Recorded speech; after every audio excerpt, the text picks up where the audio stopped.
Renegade is what happens when two ordinary friends dare to practice the lost art of conversation to better understand what it means to be a runner, a human. Should we follow convention and play by the rules? Or would it be better to trust our guts? Each episode, you'll learn from the experts, the underdogs, the elites, and non elites. Those doing big things, all in that curious quest of being just a little bit better tomorrow. In a world of runners, be a renegade. Todd, I'm looking at your coat, and that is quite cozy, quite stylish. From what I understand, that is also a Path Projects coat? Is that true? That is true. You got it. This is the Path Projects Klamath shirt. Klamath? The Klamath shirt jacket. Path Project shares it's a classic garment meant to be passed down like a family heirloom. But I'm not passing this down to anybody. I'm going to be buried in this.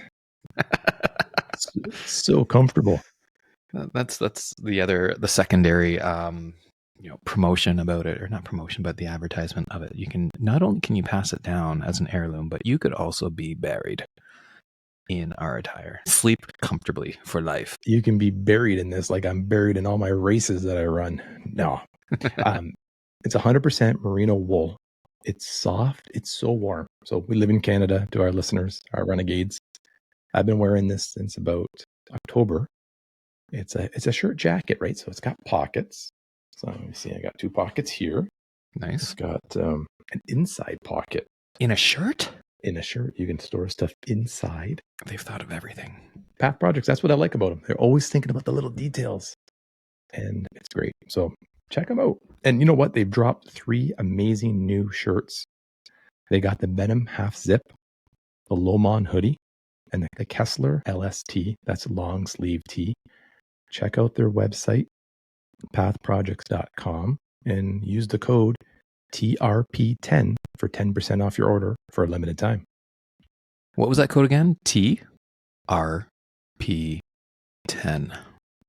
Looking back at all our episodes in season 1, Mark, what are 1 or 2 things that stood out from you of all our guests? I'm going to put you on the spot. I would say of all the things that I've learned or experienced through our podcasts is really how strong the running community is and how supportive they are of each other. I know that in reaching out to these individuals, they all have very busy lives, and yet they all took time out of their busy schedule to sit down with us, have a conversation, learn about what makes them tick, what their drivers are, and also how they were willing to share their experiences with everyone on how, things to avoid, how to prevent injuries, just everything of their time. Again, their time that they were able to share with us. Just their willingness to share their learnings was just phenomenal. So met a bunch of amazing people. They all shared freely their triumphs, their disasters. It was good. And it all came from a great place of wanting to help others be better than they actually are themselves. And I think that's kind of the key element of that running and trail running community that we've been welcomed to in our first season. Thank you, everyone who spent some time with us, chatting with us, and helping us even become better at this whole podcasting thing. We're still learning. We're not professionals. This is something we do for fun, and we're grateful for our listeners for them to dial in and keeping us going. So thank you to everyone. Just an immense. You want to play a fun game? Always. Okay. I'm going to say something, and the first thought that comes in your brain, just say it. This could get messy. Okay. Episode 1. What a great name. First thing. Sorry. So one word or the first thing that comes in? The first thing. The first thing, maybe. Wonder. Okay. Noob. That was our first episode. Old name. Thought we had something great going and quickly had to pivot afterwards. But it's a little daunting. And all I can say is look at us now. That's right. It was that classic story from The Obstacle is the Way, turning disasters into triumphs. It probably couldn't happen at a better time. It was our first episode. We get reported to YouTube and we had to change everything. So there wasn't much to change. But again, Runner Lust, we apologize. And we'll have you on the show sometime, hopefully. Fingers crossed. Okay. Episode 2, Casey Theoridge. He was the angry race director who was not angry at all. He was the kindest. He was the kindest guy. That's right. Isn't that the nickname though? I think it was the angry or the mean race director. Mean, yeah. RD. Yeah. Yes. The nicest race director I've ever met. Yes. So again, thank you to great. Casey. Yeah, thank you, Casey. Great time with Casey chatting about what's Episode- involved in coordinating rates. Episode 3, Dr. Mark Kugazella. Resident doctor for the Renegade Podcast. So, Yeah. Open to any and all questions, no matter how great or junior the questions may be. When I say junior, I mean the questions coming from my side. And he is, again, a willing participant to being subject to all of our questions that span a huge spectrum of, a huge range of, ground, from those who are new to running to those that are looking at really the essence of. Sorry, I lost my trail of thought there. We got to edit that one out too. It was a great episode, Dr. Mark. Our first, I would say, big time guest. Casey, that doesn't mean you were big time. But yeah, it was almost like being able to get the knowledge of his book in real time. So Dr. Mark was fantastic. Okay, episode 4, Golden Harper. I'm going to answer Mark on this one. I know what my brain's thinking. Mark was amazed that Golden Harper came on the day after recording the Rick Rubin episode with Golden Harper. Did I get it right, Mark? Absolutely. Yes, And I can guess him. That's pretty good. And the fact that he still has the original toaster oven that he used in customizing shoes in the very early days of Ultra. Episode 4, Golden Harper. Check it out. Our episode 5, Brad Melville from the Mississauga Marathon. You might have to jump in on this one. I remember, didn't Brad say that he was born in like 1900 by mistake? And you're like, I don't think you're that old, Brad. No, it was great to get all the details of the Mississauga Marathon and remember to run the saga. Okay, episode 6, Josh Stiles. What comes to your brain when you think of episode 6 with Josh? That you can still have a great podcast from dialing in from your car. I know, wasn't that the best? It was wonderful. And we could see how dark it was getting behind him, and yet he was committed. We learned he had all the different sandals in his car too. There, he was able to share with us as well. So it was quite the learning. I still have yet to run in sandals. I know that you have a lot of experience with this, Todd. So that's something that I'll have to explore maybe in 2025. Absolutely. I would say all our guests, us, we spent a lot of money on microphones and stuff like that. But Josh sitting in his car with his iPhone, I think was one of our best sounding episodes. So kudos to Josh on episode 6. And yes, they dropped a new Pacific Avenue sandal to rival the flip flop. And he'll come on in the new year to talk about that for sure. Episode 7, Trail Runner Nation. Scott and Don, who are seasoned pros. The fact that they spent some time with us giving tips and tricks on how to improve the delivery of podcasts, questions, just little signals that help in the flow. So I think it was really great to glean from their experiences and what they were willing to share with us. You hit the nail on the head. They're two busy guys. They're putting out an episode every week. But they made time to come on and chat with us for an hour and share their trail wisdom. And that's on episode 7. So thanks to Scott and Don, or Don and Scott. Episode 8, we had Canada's own Alex Hutchinson. I think it was excellent to get a chance to sit down with Alex. I just remember episode 8 with Alex, where we talked about pushing past beyond your finish line, sharing all the nuggets from his book, Endure.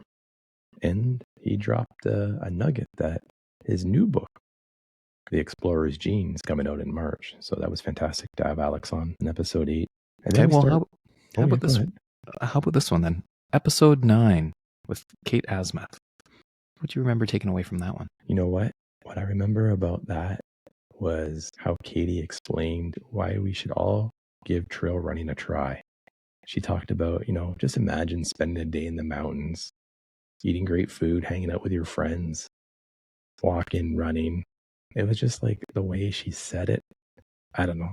If you listen to episode 9 and not want to be a trail runner after that, kudos to you. What do you think? Absolutely. I remember whether it's a hobby or lifestyle, what have you, when it comes to running and trail running, she definitely put it in a way that helped me look at it from a different perspective. And because for me, I was really looking at it as just more of a fitness, try to squeeze in some time each morning to get out and just to do something a little bit more than what I was doing. But just seeing her perspective on how she approaches it and the wilderness, the breeze, the animals around you, there's just so much more to it when you look at it from under a different lens. So yeah, I thank her for that perspective. And it had to be tough for her because she came on our episode, and that episode we recorded with her, she's like, I'm going to make the announcement today that she wasn't able to run the Western States, and that's her favorite race.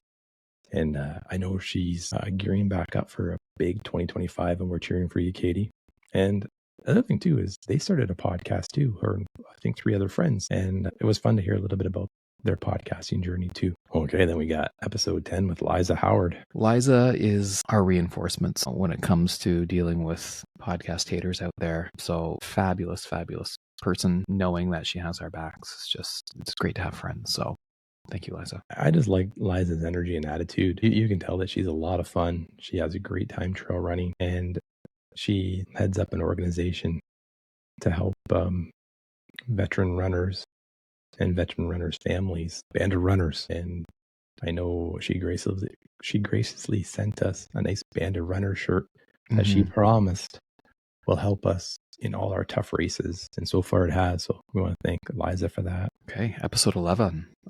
Well, I would say this was our first step off the running diving board, or maybe we jumped off the diving board and we tiptoed into philosophy with Sabrina Little. And her book, Why Good People Make Better Runners, got us thinking the role that vice and virtue can actually play in all our lives and in our running lives. It was fantastic. And she's a really great runner.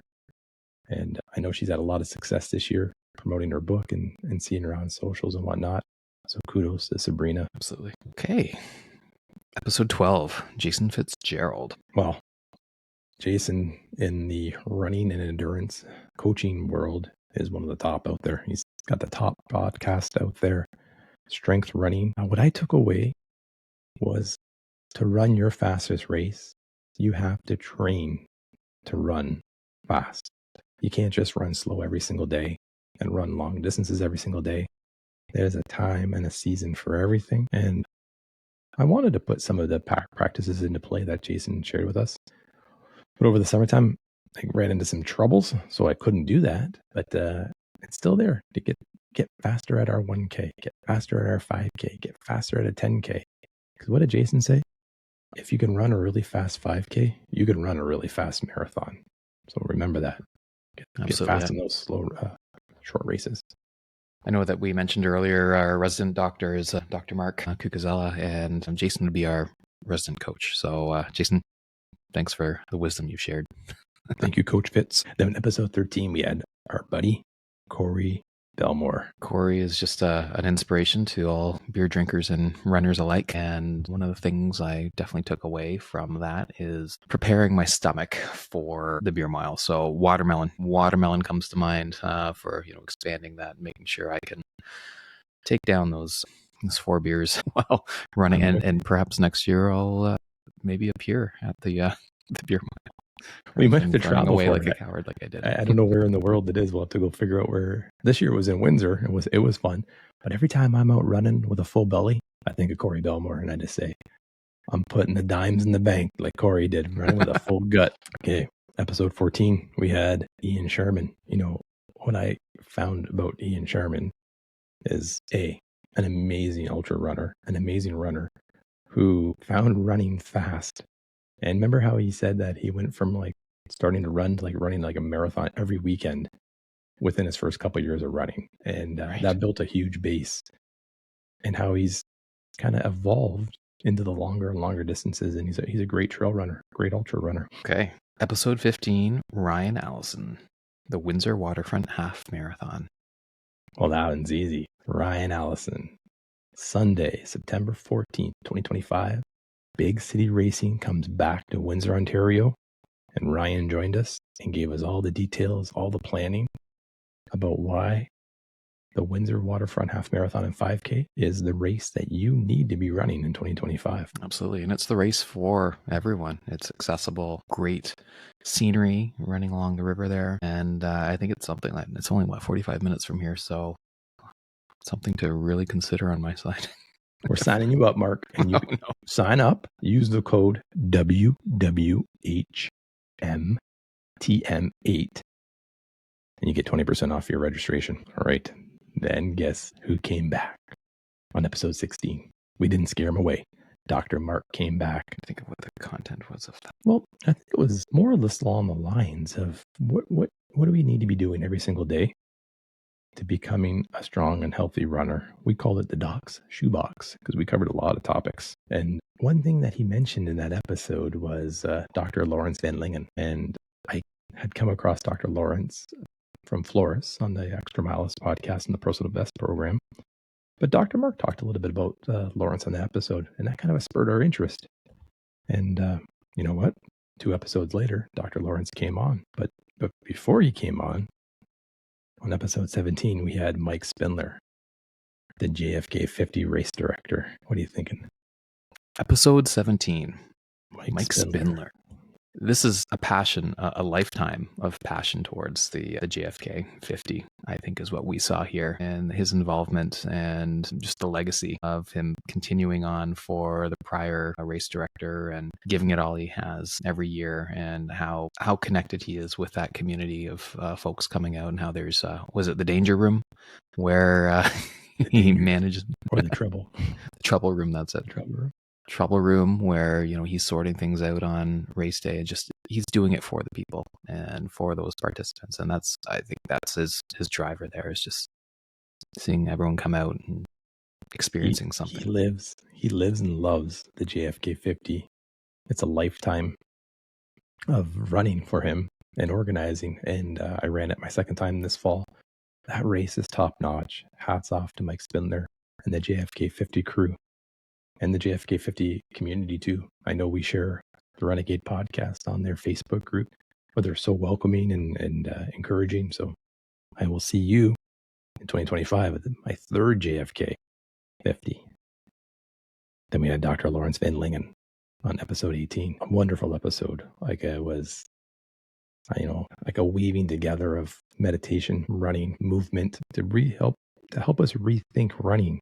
I would say with that episode, it really changed my outlook on running and how it can be more of a meditative state, and to really reconnect with yourself when you're out there. It's not all about just putting in a, racing yourself on your Garmin and trying to do a personal best time. Even with if you're just training on your own, it was the motion. It was just, man, I'm struggling with words today. Well, we titled it Move Better, Feel Better. And you know what? He talked about the flow rope, backwards walking, the awesomizer, walking with a tire. This is all to teach you the shape of running and to help you extend behind you. Running was 1 and 2. Instead of thinking of it as foot strike, think of it as your foot going behind you. It was revolutionary to me, and I used it. I'm still using it. Got to thank Dr. Lawrence. Episode 19, we had Adam Popp. Such an inspiration. His story and what he's capable of doing and what he continues to do. He is just, what an athlete. My goodness. Yeah. You know what? And he's done some huge things this year. He did that 24 hours on a treadmill. Right. He ran the JFK 50, even though he just had a new baby. Like the week before, he flew in, he ran the JFK 50 super fast time and flew out. And just his inspiration life story. You know what? There's no stop to Adam Popp. That's what I think we titled that episode. Okay, then episode 20, we had Alex come. Or on episode 20, we had Alex Hutchison join us again for his second appearance. And we went through some sweat science articles on how to boost your performance. We learned about beets and beet juice. We learned about baking soda. Remember, be careful with that baking soda. Soda loading. And he shared that his new book is coming out, I think it's March 25th, 2025, The Explorer's Gene. And we're excited for Alex and looking forward to the success of his follow-up book, To Endure. Episode 21, we had Tara Dower join us, who just finished crushing the Appalachian Trail FKT in something like 40 days. She's a force to be reckoned with. She just goes, can't stop. And that's the Candy Mama shoes. Still waiting for those. The things I remember was how she only had 2 soundtracks on her phone to listen to, the La La Land soundtrack. I forget what the second one was. Maybe it was Mamma Mia. And she said that was her prison. So she kept playing that song so it would get her through the trail in record time. And it was fantastic. So, and I think she just signed a big deal with Ultra Running. She's an Ultra Runner sponsored athlete now. We look forward to big things in 2025 and beyond with Tara. Episode 2022 at Kyle Moore, the Ultra Tech Rep, join us to talk about a day in the life of a tech rep. He's covering a lot of ground as a tech rep. You don't really realize where each day he's in his vehicle charting a lot of cams or moving around, raising awareness of Ultra, and being able to spend some time with those that are formally or informally repping Ultra Wear, and really appreciated the time with Kyle there. And it was fun, and that was our first time we had Harvey Steinhoff join us too as a special guest host to help Ultra out. Harvey. Okay, then we had episode 23, Dr. Phil Maffetone, Running with Rhythm. Yeah, this was a wonderful episode as well, and tying in, my love for music with running and for our health, and the rhythm that music plays in our lives. It's really great to spend some time with Dr. Phil. We touched on the math method, the history of it, how he came across it, how he helped runners and triathletes and musicians be a better version of themselves. We talked about brain health. That's what I thought was really interesting too, and how music can really lighten up the brain. So thank you to Dr. Phil. And then episode 24, Harvey came on and we digest the anatomy of a major marathon fail, where Harvey and I just shared with us our experiences with major marathons, where we normally get them wrong in the hopes that you don't get them wrong. Don't do what we do. That's why we put it out there. We shared, our experiences. And then we juxtapose that into, well, if these are our failures, what could we actually do in 2025 to prevent the failures, rather than have another episode where we complain about our failures again. So we'll see if we get there. But that was episode 24. And 24 episodes. 24. Our first 24 season. episodes in 2024. I never thought about that. That's pretty good. Does that mean we'll have to do 25 next year? Who knows? But thank you to you, Mr. Mark Ronkel, for helping out, being the co-host for 24 episodes. We learned a lot. We met so many great people, and we only just started. Well, that's it. I want to say the same to you, Todd. You've cast a wide net with getting guests to come on, and people have, you have a knack of providing that, invitation to join us, and all of them have said yes. So thank you to our guests. I am a one-trick pony, Marks. So all of them we've had some great success with bringing people on. We've had a growing listener base too as well. So thank you to those listeners that keep on dialing in each release of an episode. We couldn't do it without them. I know that's cliche to say, but it is true, because why would we? Well, I guess for us. Well, we really appreciate your feedback. Subscribe to us on YouTube, like and comment on Spotify and Apple Podcasts. That feedback makes all the difference. And I'd say one last thank you is to our families that support us in doing this, because oftentimes they're sitting on the other side of a door, outside of our studios, waiting for us to work through our interviews and that, and again, waiting patiently for us. But without them, we also wouldn't be able to do this. So again, gratitude to everyone that helps make this possible. And on to 2025. Happy New Year. And Astrologer. Thank you for putting out the content and allowing us to play your songs during our opening. And don't they have a new album? There is a new EP that has been released with 4 new songs for folks to listen to. You can find Astrologer on Apple Music as well as Spotify. We'll link that in the show notes. And all the best to you and your running in 2025.